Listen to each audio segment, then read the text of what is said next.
I woke up 30 pounds heavier tomorrow. This is exactly what I would do to lose weight quick and sustainably. To create a tone lean body that I was confident in. If you don't already know, I'm Kelly. I'm a weight loss coach. I lost 30 pounds 6 years ago and I've maintained it for 3 years. This is step 2 of my step-by-step process of what you're gonna do to see weight loss progress in 1 week. If you haven't already seen part 1, go watch that first because that has an essential step that you need before you move on to these steps I'm gonna show you now. What we're gonna do next after we just got our calorie number from our TDEE calculator is download MyFitnessPal and learn how to start tracking calories correctly. If you've tracked calories in the past and that hasn't worked for you, I don't care because you are probably doing it wrong. If you were just going by what MyFitnessPal told you whenever you set up your calories the first time, if you've done it before, that's not the right way to go about it. The calorie number that we came up with from last video, which is 500 calories under what the TDEE calculator gave you, is what we're gonna stick into MyFitnessPal as our calorie intake every single day. Now, this isn't the only important part because what we have to do now is also change our macros. Calories are the amount of energy you're intaking every single day, and macros are the type of calorie that you're intaking, and each macro, carbs, proteins, and fats, all have a different function within your body.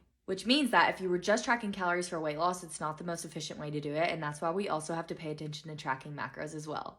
We're going to click log food in the bottom, then click remaining calories in the top right. This is going to take us to a screen where we can adjust it when you click on goal.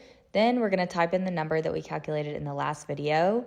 And the next step is adjusting our macros. So click on one of the macros here. We're going to adjust the amounts to 45 for carbs, 35 for proteins, and 20 for fat. This is just a really good example of what my clients do. And then you're done.